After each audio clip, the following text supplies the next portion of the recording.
오늘 우리가 함께 볼 말씀은 마가복음 14장 1절부터 11절까지 말씀입니다. 마가복음 14장 1절부터 11절까지 말씀이 좀 길지만 제가 읽어드리도록 하겠습니다.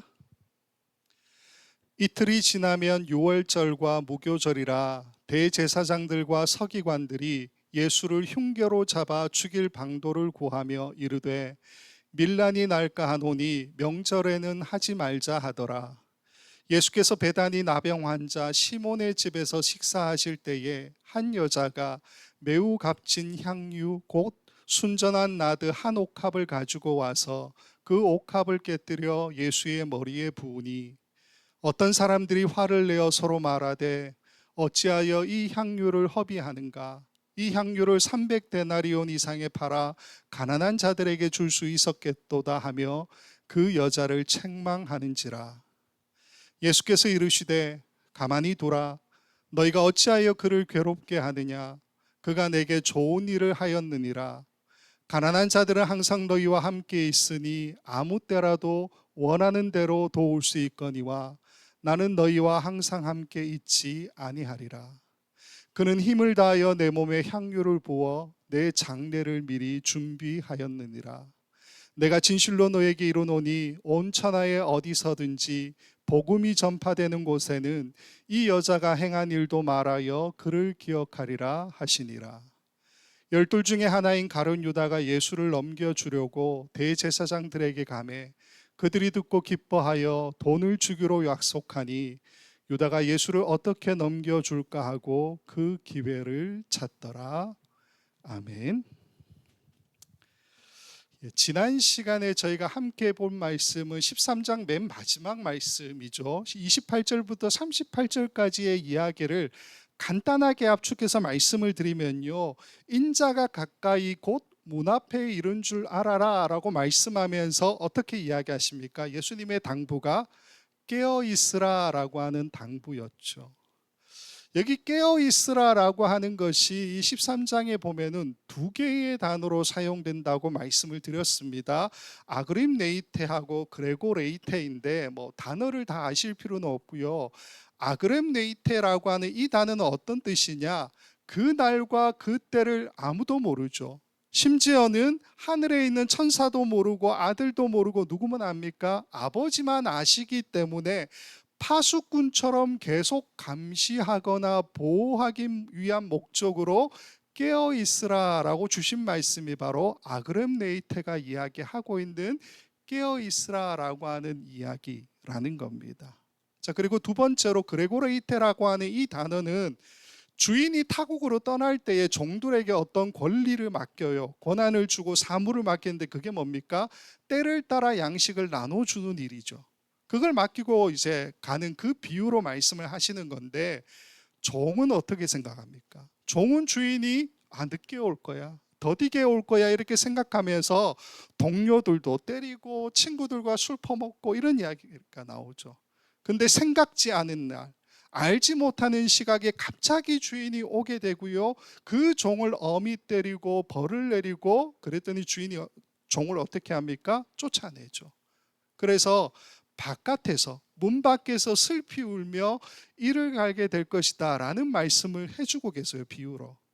그렇기 때문에 좀 더 간절하게 정신 차리고 긴장하면서 방심하지 말고 깨어 있으라라고 하는 종말론적인 어떤 상황을 담는 그 깨어 있으라라는 말씀을 해주는 것이 바로 그레고레이테라고 하는 단어가 주고 있는 의미라는 겁니다. 자, 우리가 기억해야 될 건 뭐냐 하면요, 이 깨어 있으라라고 하는 말이 예수님의 명령이 단순한 어떤 행위를 통해서 혹은 한순간도 졸지 않는 어떤 깨어 있다고 하는 공로를 통해서 우리의 구원이 이루어지기 때문에 깨어 있으라라고 말씀한 게 절대로 아니다라는 사실입니다. 이미 약속된 구원을 받는 거잖아요.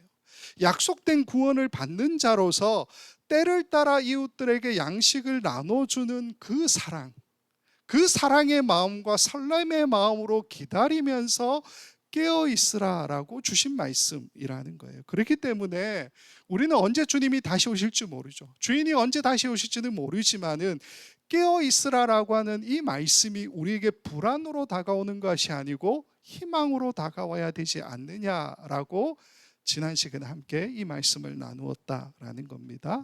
자, 오늘은 이제 이렇게 14장으로 넘어옵니다. 14장으로 넘어와서 본격적인 예수님의 순환 이야기가 이제 시작이 되는데, 이 14장은 몇 개의 짧은 이야기들이 계속 나와요. 근데 이 짧은 이야기들이 대부분 예루살렘과 그 주변에서 일어나는 이야기들로 구성이 되어 있는데 굉장히 서로 긴밀하게 연관이 되어서 기록이 되어 있고요. 그래서 양식 비평학자들은 어떻게 이야기하느냐, 매우 통일성 있는 본문이다, 14장을 그렇게 해석하고 이해하고 있다라는 겁니다. 자, 그 중에서 오늘은 첫 번째 관문인 1절부터 11절의 말씀을 같이 보는데요, 한눈에 쉽게 말씀을 드리면, 정리해 드리면 어떤 내용이냐, 죽이려는 자, 팔아넘기려는 자가 양쪽에 있고요, 가운데는 옥합을 깨뜨려서 장례를 준비한 여인의 이야기가 나오고 있는 전형적인 샌드위치 구조의 이야기라는 겁니다. 우리가 이걸 기억하시고 이제 본문으로 들어가 보도록 하겠습니다. 첫 번째 단락 1, 2절에 이렇게 시작됩니다. 이틀이 지나면 유월절과 무교절이라 대제사장들과 서기관들이 예수를 흉계로 잡아 죽일 방도를 구하며 이르되 밀란이 날까 하노니 명절에는 하지 말자 하더라. 짧은 두 절이지만 세 가지를 이야기하고 있죠. 첫 번째는 뭡니까?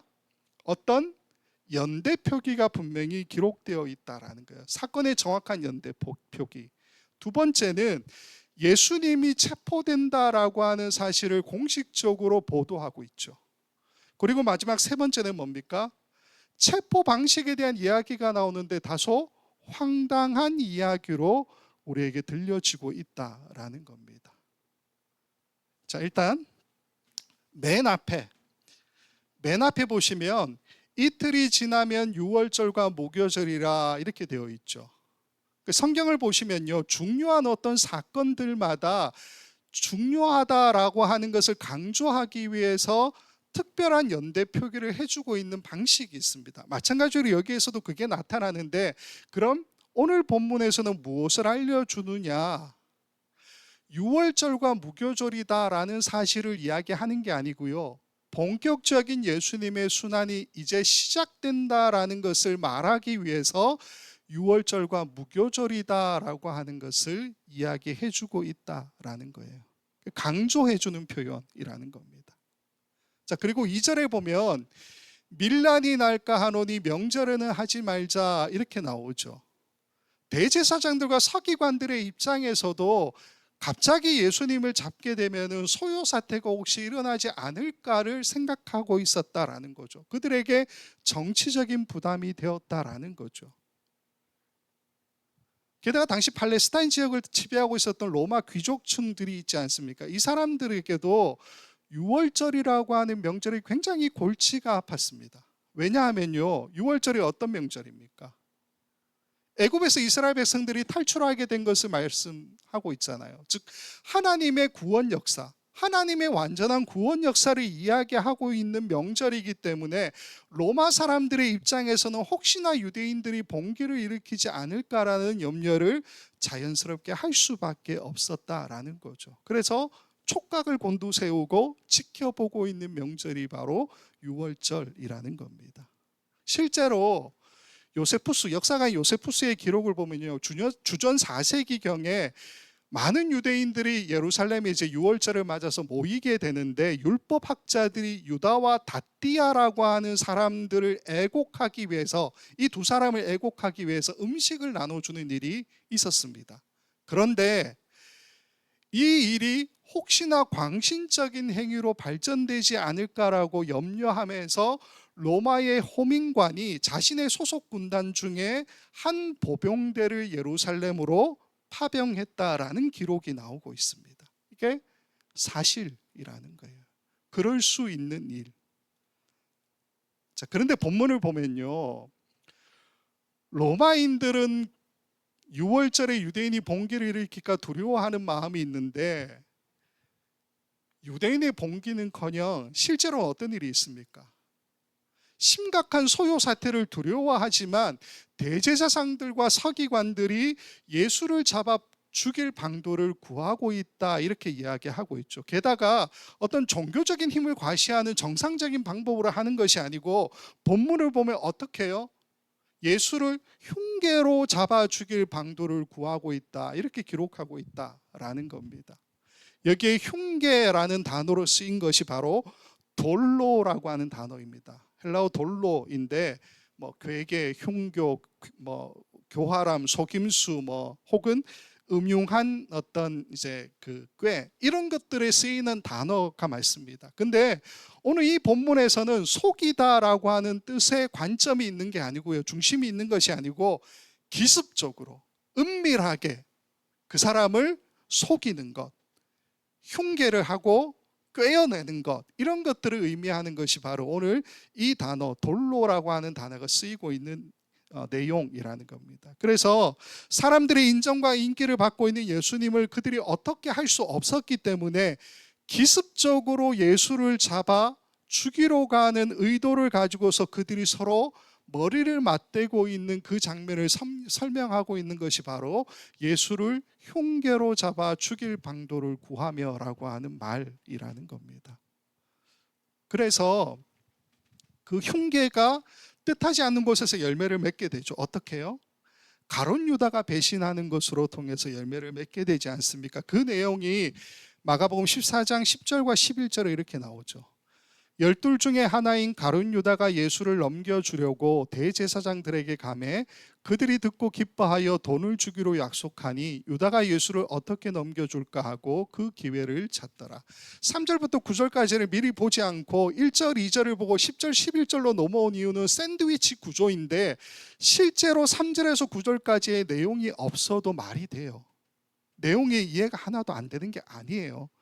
1, 2절, 10절, 12절 쭉 보셔도 내용이 충분히 이해가 된다라는 겁니다. 자, 그러면 이 10절과 11절 말씀에서 우리가 볼 수 있는 게 뭐냐 하면 유다의 적극성입니다. 이 가룟 유다의 적극성.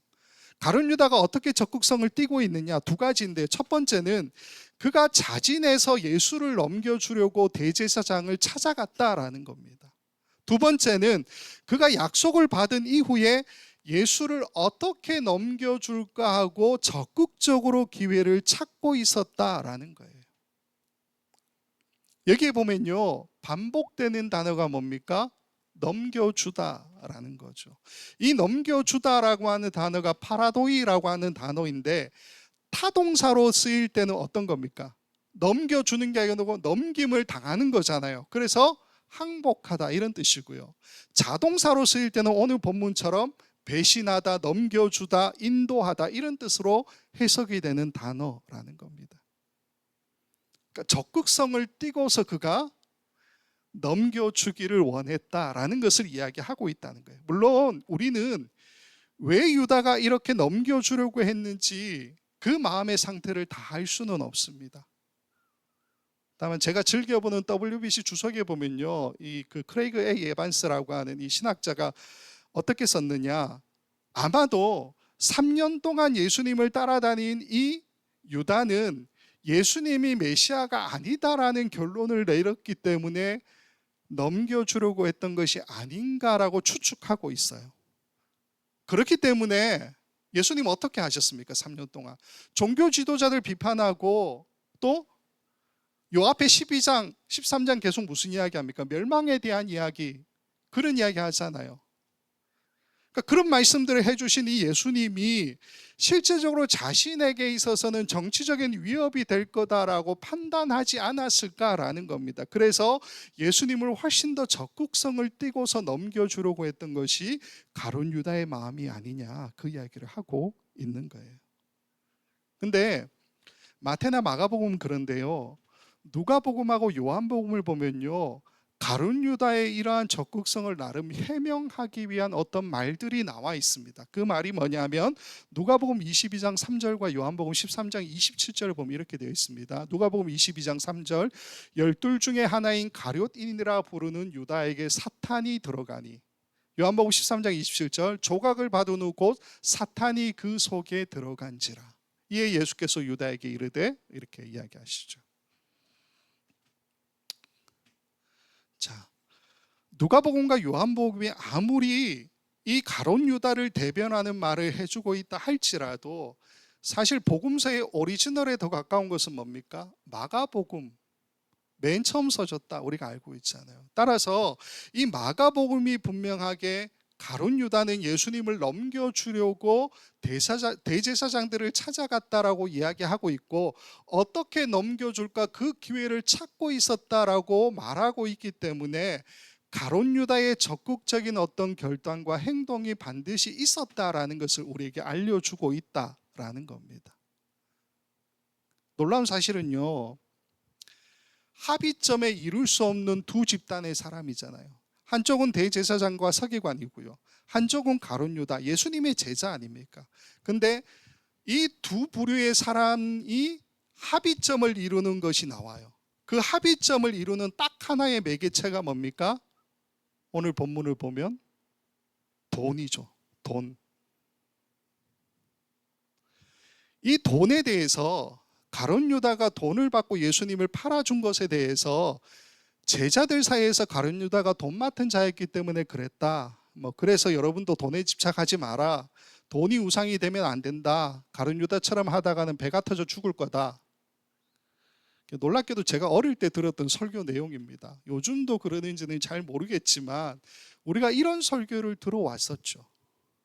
사실 잘 보시면요, 저나 여러분이나 다 돈 좋아하지 않습니까? 저는 예수님도 사랑하고 돈도 사랑해서 참 걱정입니다. 아내가 늘 이 사실을 너무 잘 알고 있기 때문에 때마다 저에게 이제 훈계하고 또 이제 가르침을 줄 때가 참 많은데, 어쨌건요, 우리 모두 돈에 약하다는 것은 너무나 자명한 사실이죠. 그렇기 때문에 크레이그 A 에반스, WBC 주석을 쓴 이 사람이 이 부분에 대해서 이런 글을 남기고 있는 것을 보게 됩니다.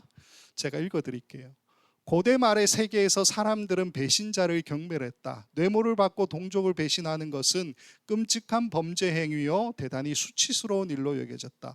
기독교 전승 속에는 유다의 행위를 가장 어두운 시각 이외의 것으로 해석할 수 있는 여지는 전혀 없다. 그러나 유다에 대하여 무죄를 주장하거나 그를 추켜 세워서 그의 행위 속에서 어떤 긍정적인 면을 찾아내고자 해서는 안 되는 것과 마찬가지로 유다를 마귀로 만들어서도 안 된다. 가룟 유다는 인간의 약점을 보여주는 좋은 예이고, 모든 그리스도인들은 유다를 덮쳤던 낙심과 유혹이 자신들에게도 덮칠 수 있다는 사실을 알아야 한다. 자, 제가 굳이 이걸 제 말로 설명할 수 있는데 크레이그 A 에반스라고 하는 신학자의 이야기로 말씀을 드리는 이유가 뭘까요?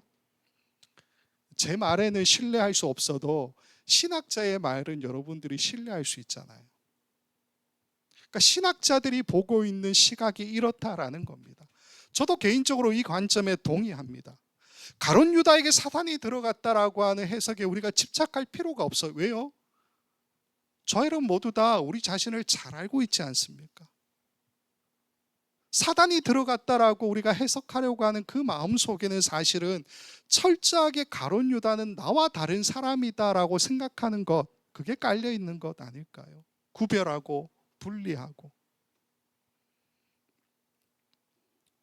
우리는 다 같은 사람이고요, 다 돈에 약할 수밖에 없죠. 이 땅을 살아가는 우리 모두는 돈이 반드시 필요한 사람들이죠. 이 말은 곧 우리도 언제나 가룟 유다처럼 예수님을 배신할 수 있는 그 자리로 갈 수 있다라는 것을 말해주고 있는 말씀이라는 겁니다.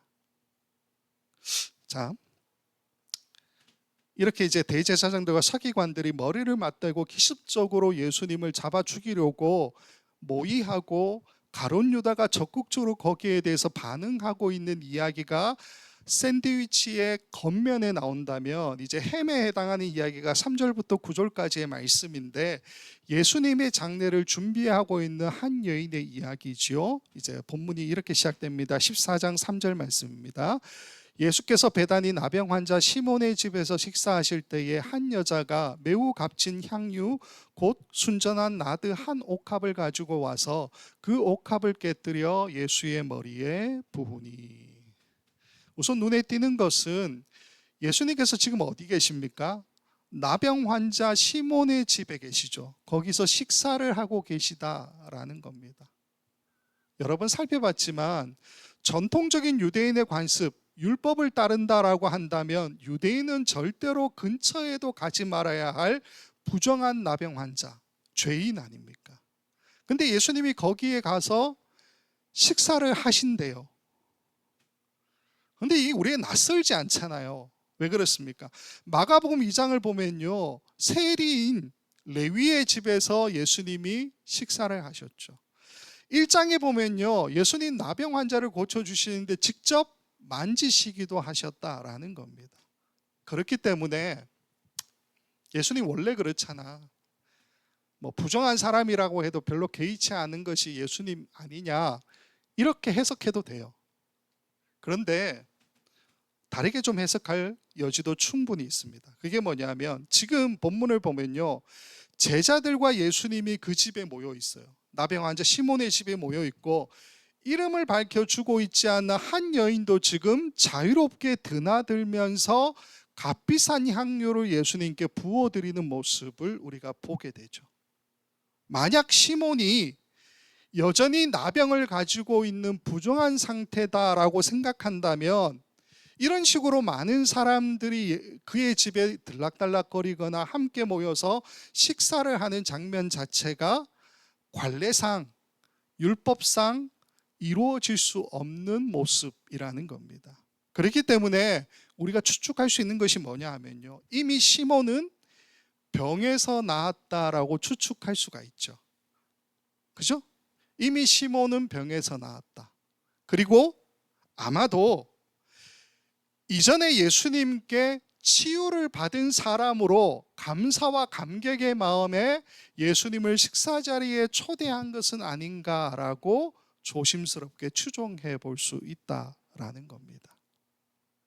자, 그리고 여기에 식사하다라고 하는 단어가 카타케이메누라는 단어인데 원래 뜻은 뭐냐면 비스듬히 눕다 이런 뜻이에요.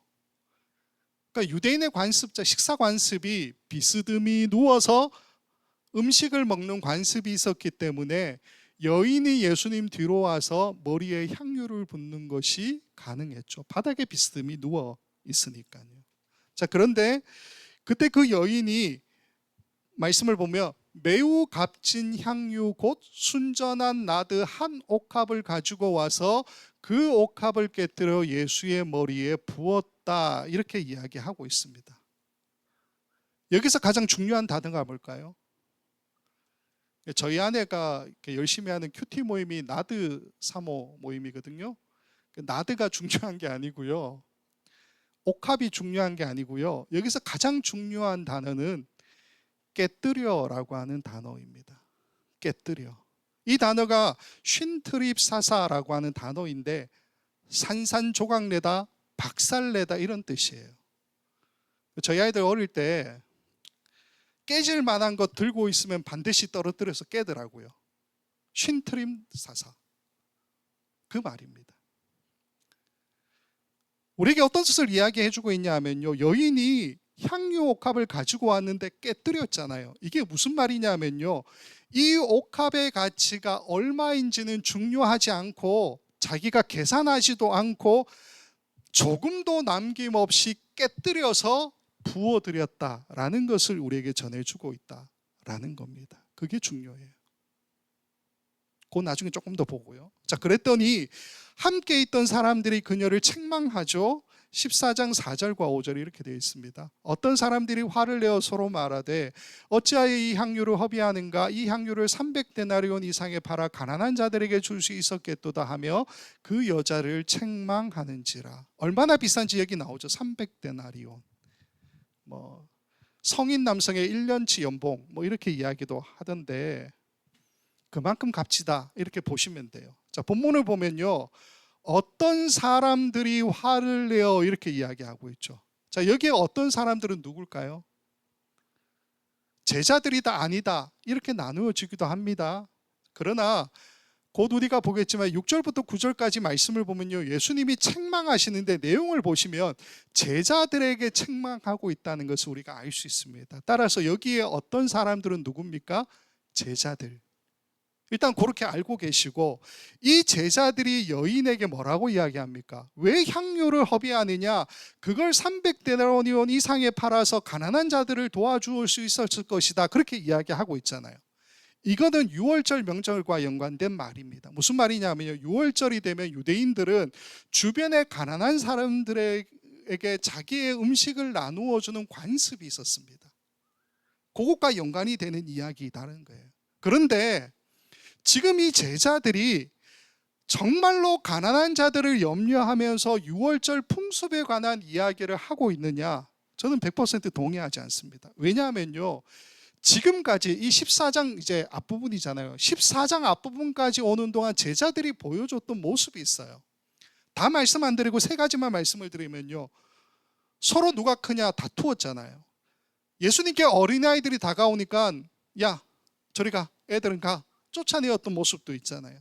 오병이어 사건 때는 어떻게 합니까?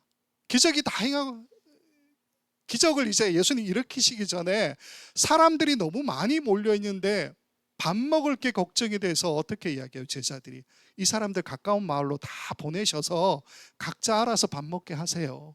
그렇게 요청하고 있는 말씀도 보잖아요. 오늘 본문 이후에도 예수님이 잡히시던 밤이나 혹은 십자가에 달려서 죽음을 당하실 때에도 제자들은 전혀 나아지지 않는 모습만 보여주었다라는 겁니다. 게다가 더 직접적인 본문을 말씀드리면요, 같은 평행 본문인 요한복음 12장을 보면요, 여기는 오늘 본문에는 어떤 사람들이라고 해서 우리가 제자들이라고 짐작했잖아요. 근데 요한복음 12장에는 가룟 유다라고 정확하게 명시합니다. 그리고 왜 그렇게 했는지 이유도 밝히고 있어요.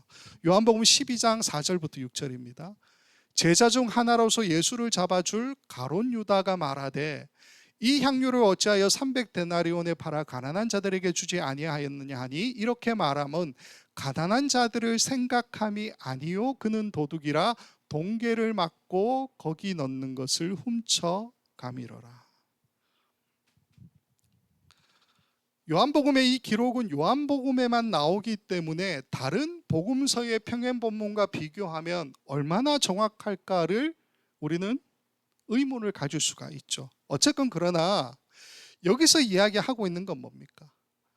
가룟 유다가 여인을 책망했고, 책망하는 동기가 뭐라고요? 가난한 자들을 염려하는 것이 아니라 자기 자신을 염려하고 있었다라는 거죠. 가룟 유다뿐만이 아니에요. 제자들이 다 그랬다는 겁니다. 제자들이 가난한 자들을 염려해서 향유를 깨뜨린 그 여인을 책망했다? 아니요. 절대로 우리는 그렇게 볼 수가 없다라는 거죠.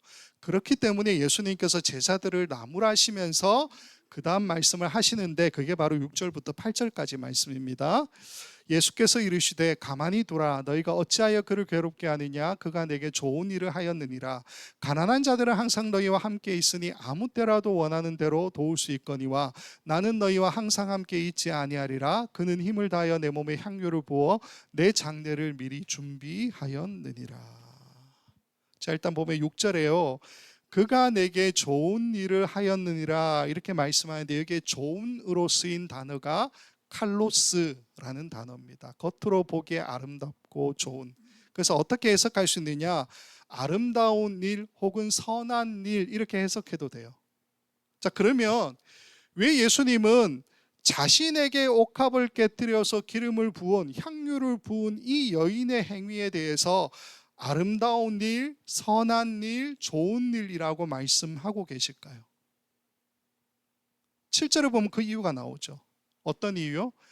가난한 자들은 항상 너희와 함께 있으니 아무 때라도 원하는 대로 도울 수 있거니와 나는 너희와 항상 함께 있지 아니하리라 이렇게 말씀하고 계시죠. 쉽게 말해 예수님을 섬길 기회는 제한되어 있고 곧 사라질 것이기 때문이다라는 겁니다. 그 말은 뭡니까? 이제 곧 예수님 돌아가실 거다. 그걸 이야기하고 있다라는 거죠. 물론 이제 이 지역에, 팔레스타인 지역에 머리에 기름을 붓는 혹은 바르는 이 행위 자체가 절기 때나 축제 때 행해지기도 했고, 때로는 환대의 예법으로 쓰이기도 했고요. 때로는 워낙 건조하잖아요. 그러니까 두피와 이 모발을 보호하기 위한 목적으로 사용되기도 하고, 물이 별로 없으니까 잘 못 씻잖아요. 다른 사람들에게 나쁜 냄새를 풍기는 것을 방지하기 위해서도 바르기도 했다라는 겁니다. 그러니까 기름 부음이라고 하는 이것 자체가 왕과 선지자 제사자들에게만 기름을 부은 그 행위를 말하는 게 아니고요, 일반적인 관례 속에서 이루어지는 기름 부음까지도 다 이야기하고 있는 행위라는 거예요. 그러나 여기에서 예수님이 뭐라고 이야기하십니까? 이 여인이 예수님에게 향유를 부었던 그 행위에 대해서 나의 장례를 준비하는 거다라고 분명히 말씀하고 계신다는 거죠.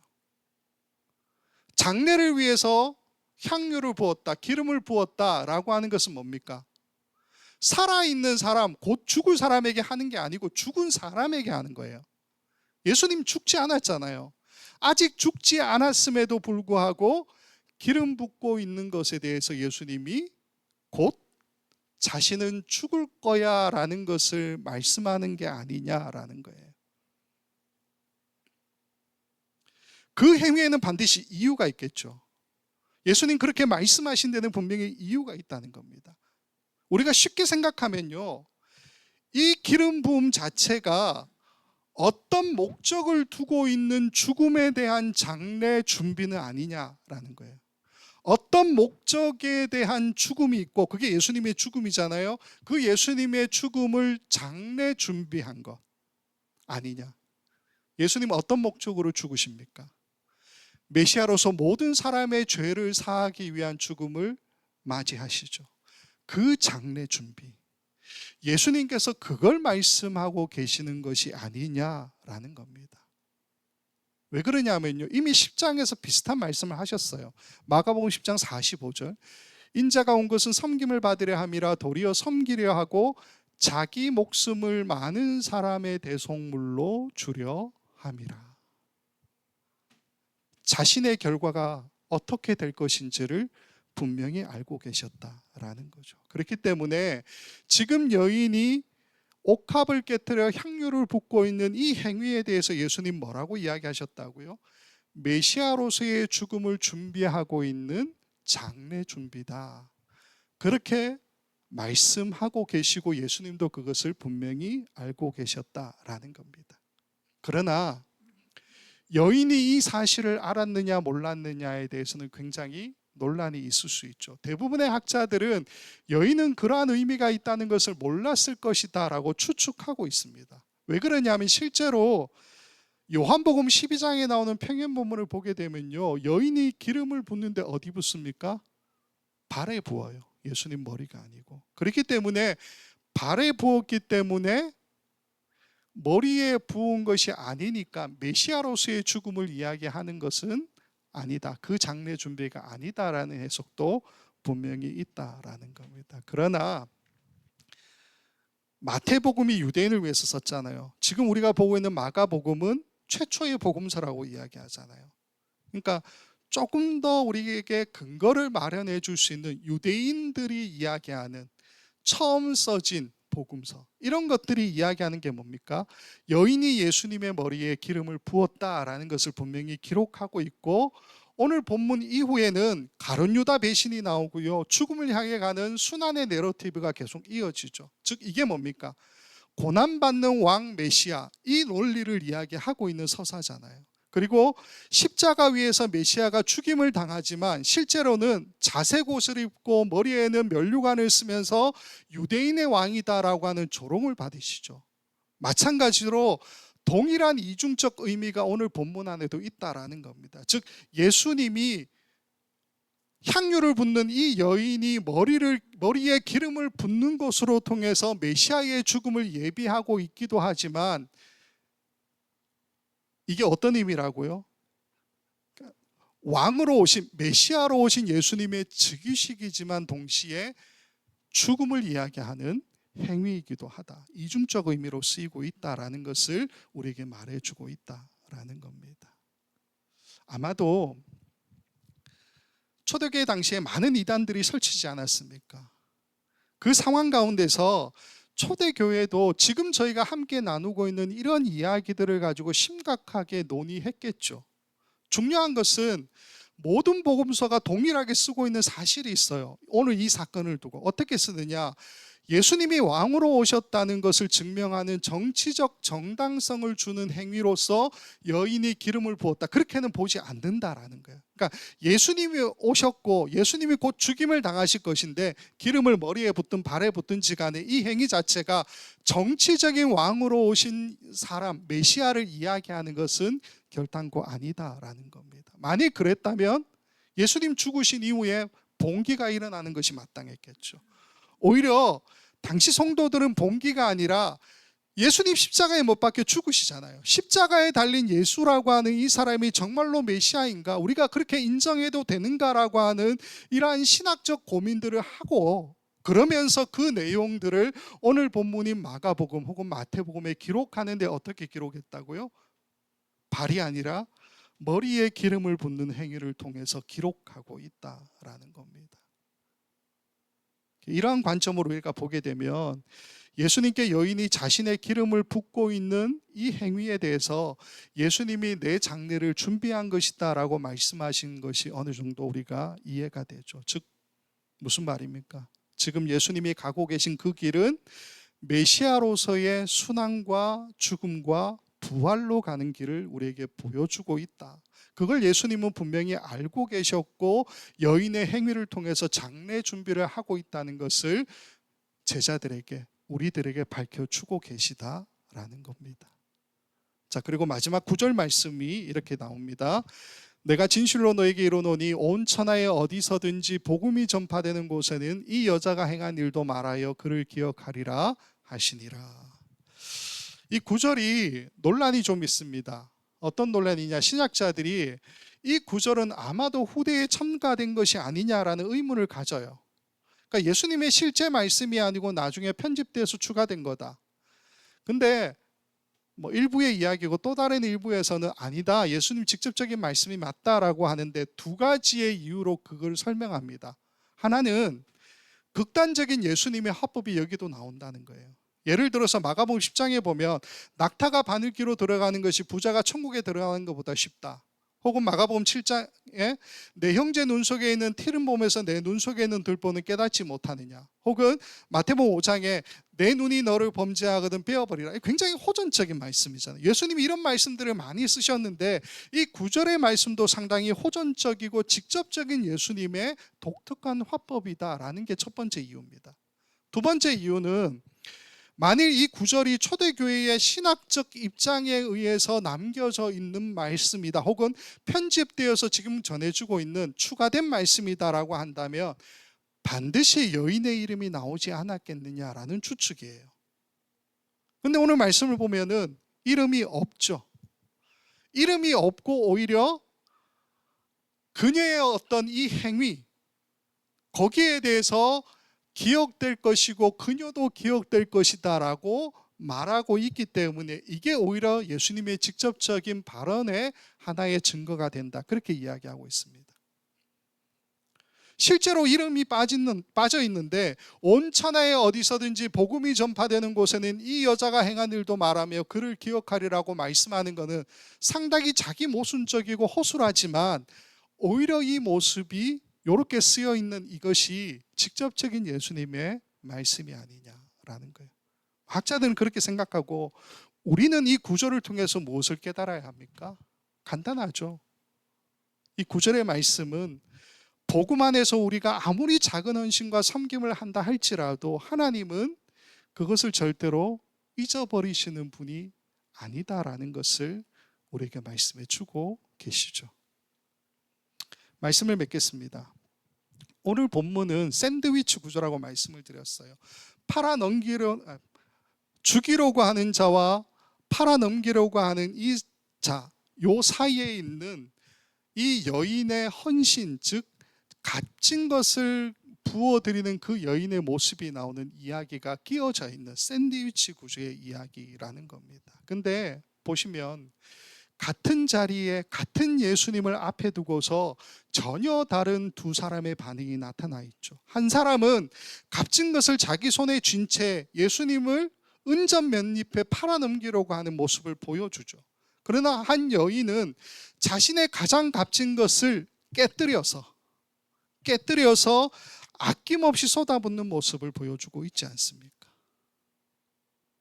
유다에게 어쩌면 예수님은 처분해야 될 위험 요소였지만 이 여인에게 예수님은 지금 이 순간이 아니면 다시는 섬길 수 없는 분으로 다가온 것 아니냐라는 겁니다.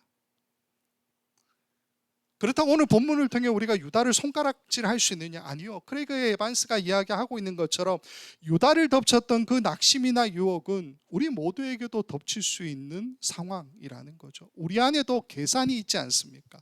아깝다 하는 생각이 있고요. 이걸 굳이 지금 예수님 이렇게까지, 이런 망설임이 우리 안에 있는 게 사실 아닙니까? 그러나 본문 안에 여인이 보여주는 이 모습, 계산을 넘어서서 가장 아끼는 곳조차 깨뜨리는 쉰트립 사사, 그 모습, 사람들의 책망도 필요 없고요, 300데나리온은 거금이라고 하는 그 의미도 필요 없고요, 그녀를 멈추게 할 수 있는 것은 아무것도 없었죠. 어쩌면 그 여인의 이 깨뜨리는 쉰트립 사사라고 하는 이 단어가 우리를 움직이게 하는 중요한 동기가 되어야 하는 것은 아니냐라는 것입니다.